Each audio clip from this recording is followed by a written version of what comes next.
that energy. Hey, everybody! It's Thursday. It's Nuggets Day, Business Pants. Every day. That's all I got. Every day is full of nuggets. January 30th, 2020. No. January 30th, 2020. This is Business Pants. We are Free Flow Media. I am Damian Rollis. That is Matt Mascardi. It's true. That's who I am. And officially, one of us officially has the coronavirus. That would be me.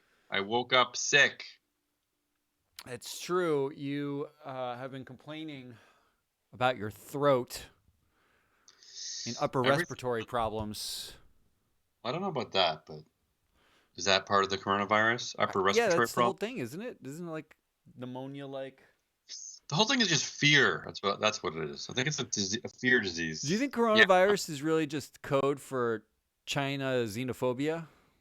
Well, I was thinking today I could just go into the biz nuggets, but I'm not. There's a story that an Italian cruise liner, there's 7,000 people on board, and it's being held up because 2 Chinese people are feeling sick. So they're keeping people on the boat and they're checking them. I guarantee those 6,998 people hate Chinese people right now. And I don't say that to be a jerk. I'm just saying this is what happens when you have like decades and decades of stupid, weird Cold Wars and trade wars with countries like China. You create weird things like this. You find any reason to not like them.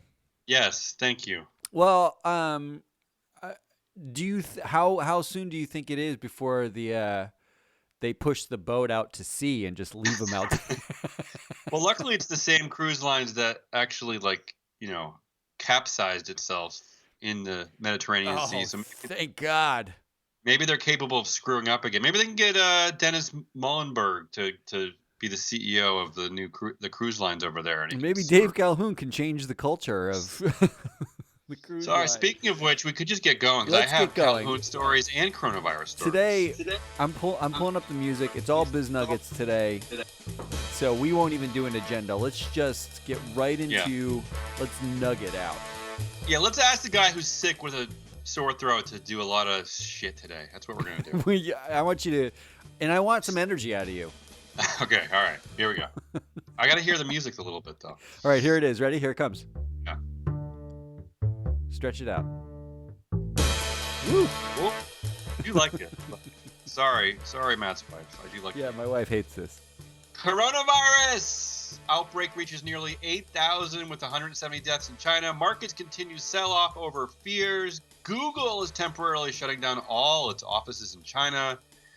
Trade unions in Hong Kong are threatening to go on strike unless the government closes the border. Russia plans to close its border. But here's the good news, Matt. Leave it to the Trump administration. It's good news. Seriously, Secretary of Commerce Wilbur Ross said that the coronavirus could have a positive impact on the U.S. economy.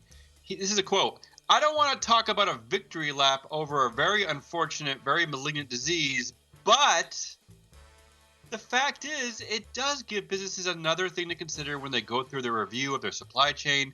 I think it will help to accelerate the return of jobs to North America. There you go. Wow.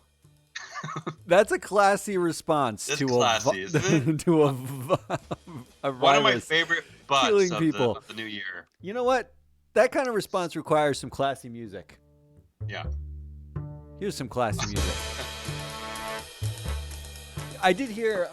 I did listen to Squawk on the Street and heard Starbucks CEO basically trying to.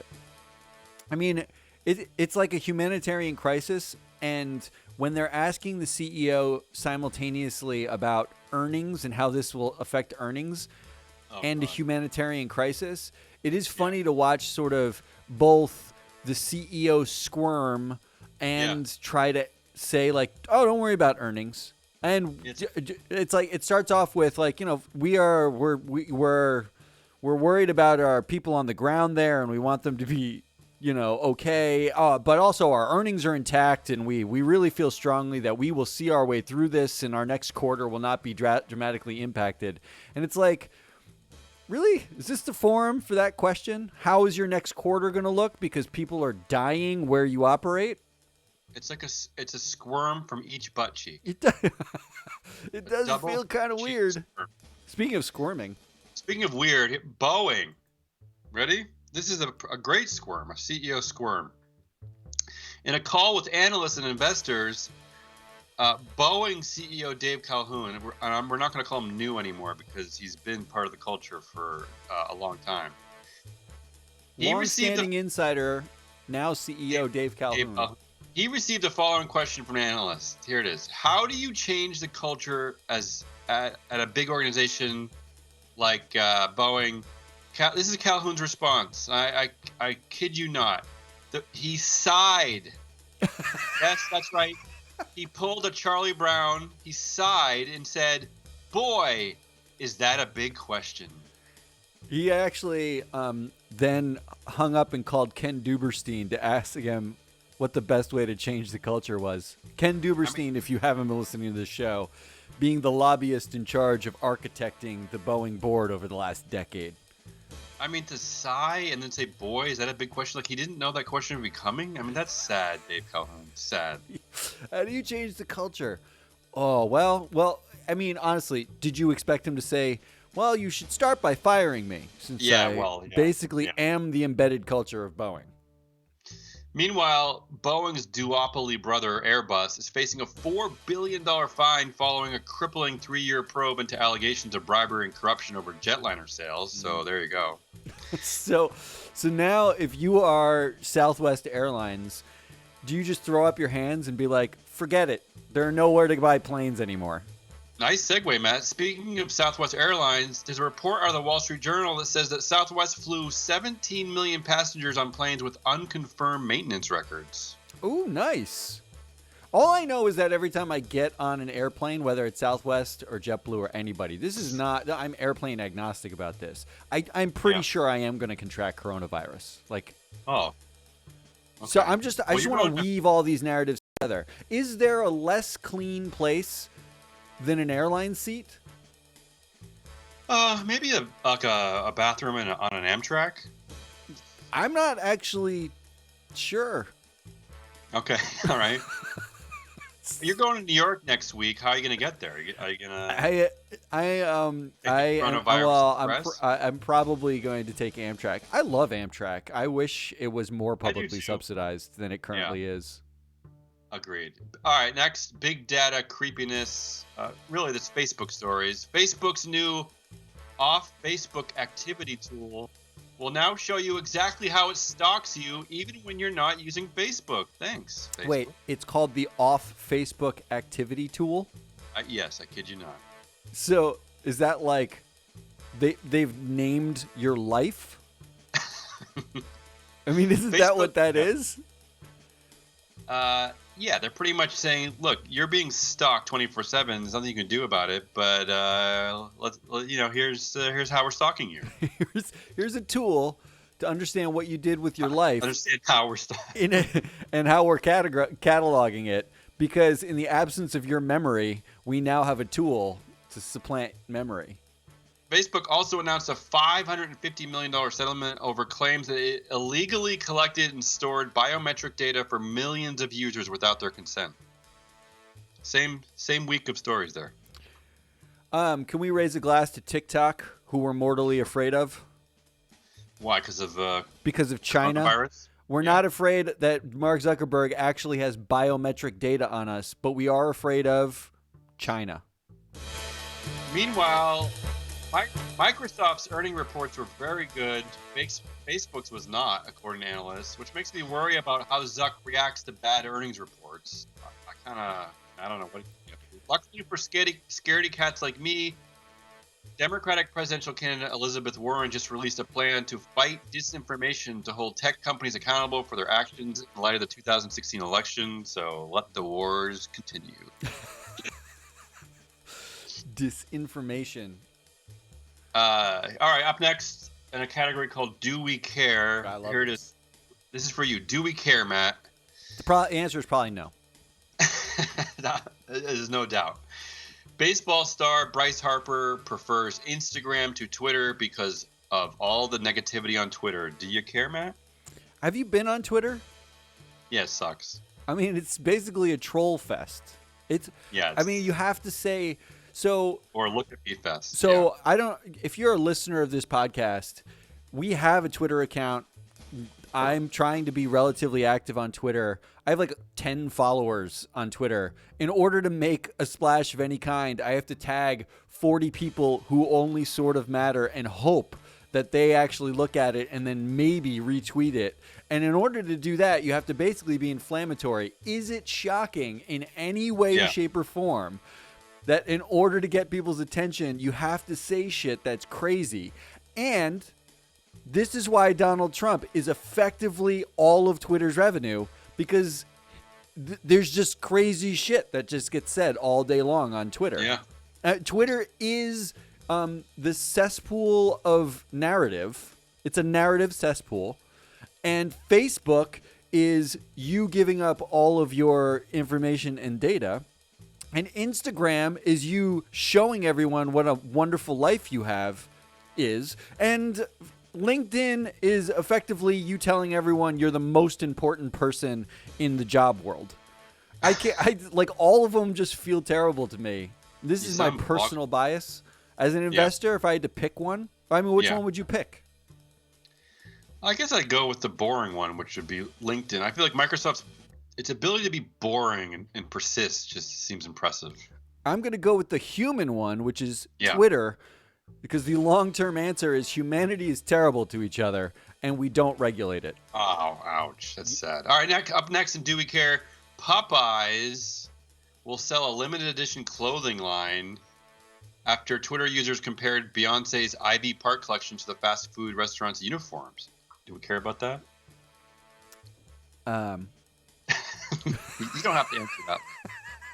Our last Do We Care, in a first for the 151-year-old Goldman Sachs, the bank held an investor day for shareholders, analysts, the news media, and regulators. The first ever.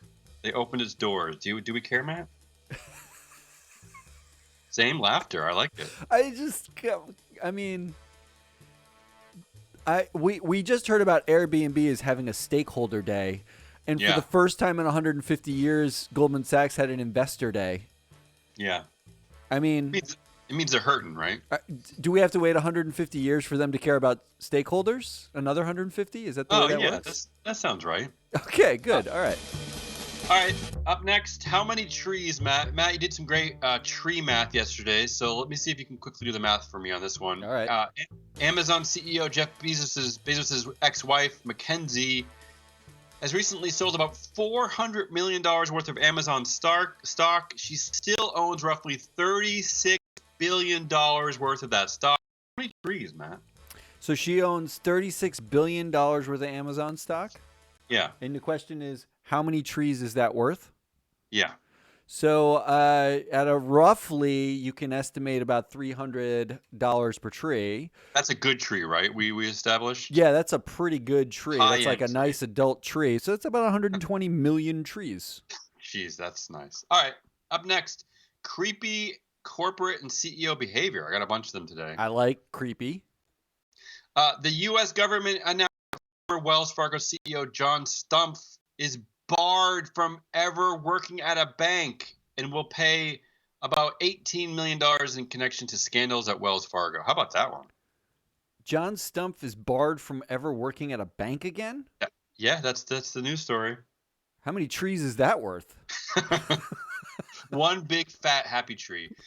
Johnson & Johnson CEO Alex Gorsky, he sold company shares 2 days after a Reuters reporter contacted the company and basically told them that there's asbestos in the talcum powder. So 2 days after that, he sold a crapload of shares. And here is CEO Alex Gorsky's expert defense. What email? He also said that he sold less than 10% of his holdings and that the shares would be worth more now if he had held on to them. So that's proof of something, right, Matt? How long is it, do you think, before CEOs adopt what is the current Trump administration impeachment defense, which is if the administration is doing it in order to get elected for the public good, they can do it, right? Like it's effectively whatever we do, it's in the public interest, so therefore it can't be impeachable. Do you think a CEO can adopt that and say, I'm doing everything in the interest of shareholders, and therefore it cannot be illegal? I would say that it's the opposite. I would think that CEOs have been doing that for a long time, and that's where Trump got his strategy from. Oh, I like that. You just Yes. turned the tables on me. So Gorski Gorski. is just doubling down on the same old shit. What email? John Kapoor, the founder of Insys Therapeutics, was sentenced to 66 months in prison for his role in a bribery and fraud scheme that contributed to the U.S. opioid crisis. It's a big deal. Well, yeah. he's I think they're looking for they're going to be looking for new board members on Airbus if he's looking for someplace to do some more bribery.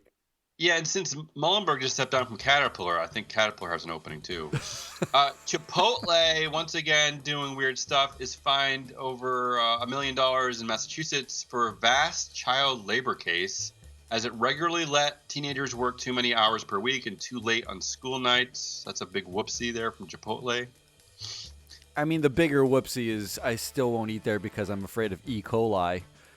Yeah, but it all adds together. But it's all a nice corporate narrative. I don't know who else they expect to do their.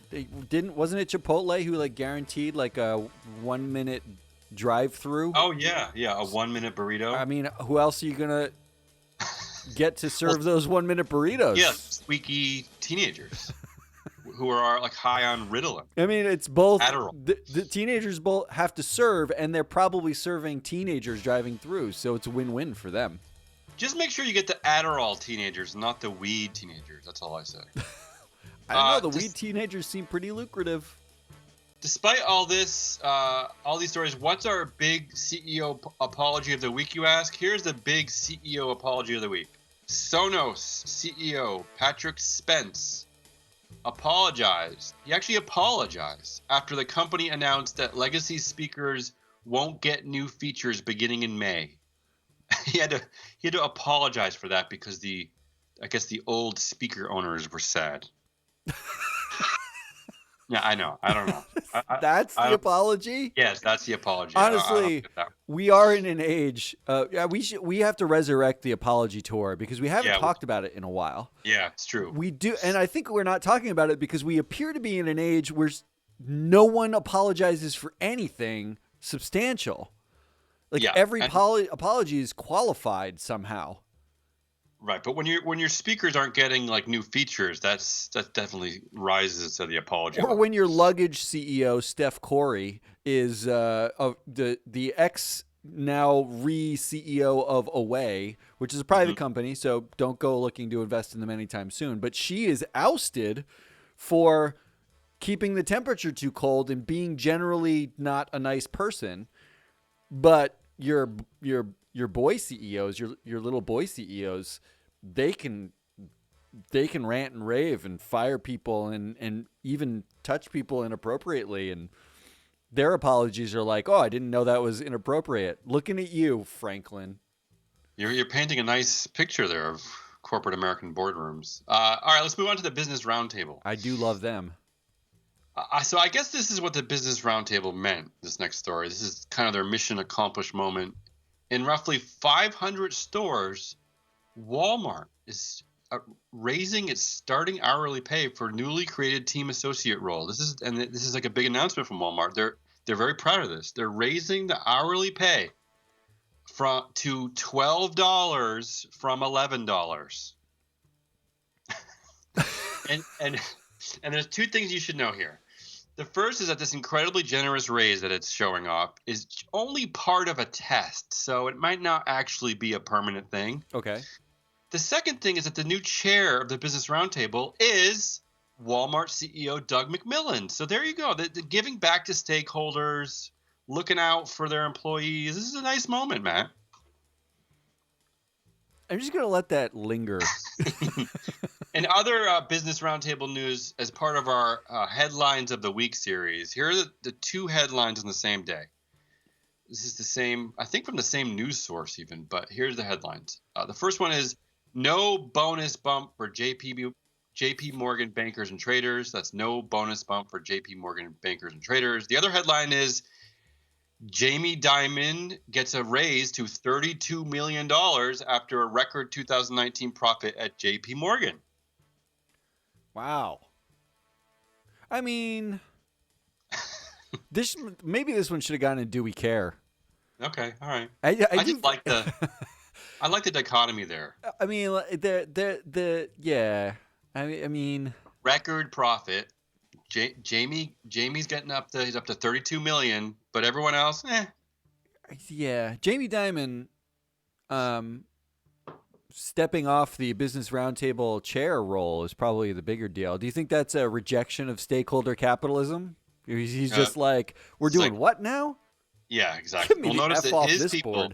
Notice his people aren't getting a bump. It's only the very lucky people at Walmart.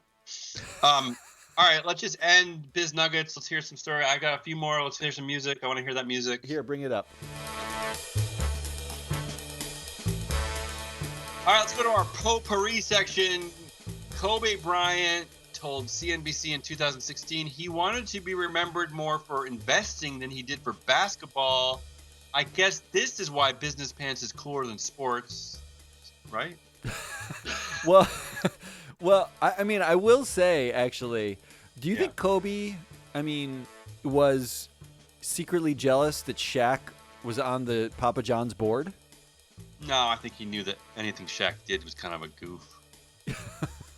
That's my guess. I mean, he was a competitive dude. He was, but just being is being on the Papa John's board, is that a win? Yeah, but do you think he was like, you know what? I want to be on the Yum Brands board because it's like an international. It's a bigger deal. Kobe was raised like across the world, right? And he speaks many languages. I think his tastes are a stage elevated than Papa John's. That's all I'm gonna say. I do. I like to think that all sports superstars aspire to be newsworthy mentions on business pants. The IRS is asking this year whether filers sold or acquired a financial interest in any virtual currency. Basically, they're asking if you own Bitcoin. They really want to know. Keep dreaming, IRS. That's all I got to say. Crypto owners are more likely to expose themselves on a crowded train than they are to show you their crypto holdings. Is there any way these people owning crypto, are they really going to tell the IRS about all this? Come on. Citigroup unveils free robo-advisors for customers with at least $50,000 at the bank. So finally a win for the poor there. So you have to have at least if you have at least $50,000 at their bank, you get a free robo-advisor. That feels like the exact opposite of what you should be doing. Yes, but this is true. No, I would like when you have money, you're not supposed to want robots. Dear Citigroup, you have customer service backwards. You give the poor the robots because robots don't cost you anything to maintain, and you give the super elite wealthy people a concierge. Yes. That's the way like medicine now works in the United States. It's like, if you're rich, not only can you afford healthcare, but you actually pay for more healthcare because you get concierge service from doctors. That's a thing. Is it really? Yeah, it's a real thing. Concierge service. It's like you're paying on top of your healthcare because your healthcare isn't actually, you don't view it as good enough. It's like healthcare as max service. Wow. And then you force poor people to actually, they end up paying more for their healthcare and get non-concierge service because they can't afford the base plans. I'm not actually sure Citigroup understands robots. Maybe that's where we're at. Yeah, I think you're right. Unless they have some kind of special robots we don't know about. Unless that was a robot that made the announcement and like totally it was like screwed up he screwed up the totally trying to flip the idea of robots on its head. Like, yes, we are better. Yeah, even the robots at Citigroup don't want to deal with the poor people. last but not least, in our Biz Nuggets show for January 30th, 2020, UPS is eyeing a driverless and electric future. All I can say about this one, Matt, is it'll be fun watching the boxes get from the truck to my front door with no driver.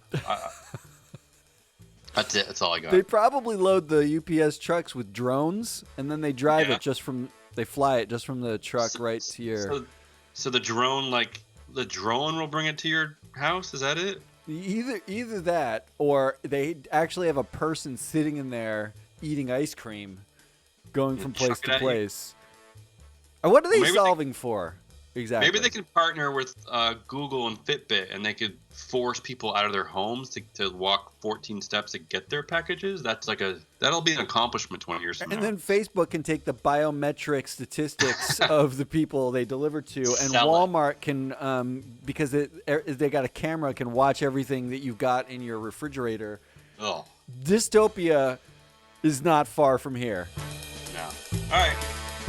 Hey, it's a pretty good Biz Nuggets. Nuggets show. We're just gonna do Biz Nuggets today. I didn't make anything crazy. We're not gonna go crazy with stuff. We just want to give you some nuggets and have you enjoy the rest of your day. Yeah. Go take care of yourself, like I'm going to. Go buy a 3M surgical mask and avoid the coronavirus. This was Business Pants. That is Damian Rollis. I am Matt Moscardi. If you like what you hear, subscribe, rate us, follow us on Twitter. You know, I got to make special requests to everybody because we got 12 followers. I think we got 2 listeners. So actually, I think there's a 1-to-1 correlation. But share us so that we have 3 listeners and we get an extra follower on Twitter. This was the end of our week. We will see you next week. Thanks to our team, the 2 Courtneys, Dan Rogach-Schnig, John Walsh, Todd Hovanek, and thanks to you again for listening because there aren't many of you, and we like it when you do. We'll talk to you. We will talk to you. When are we going to talk to you? Next week? Next week. Next week. I'll talk to you, Damon.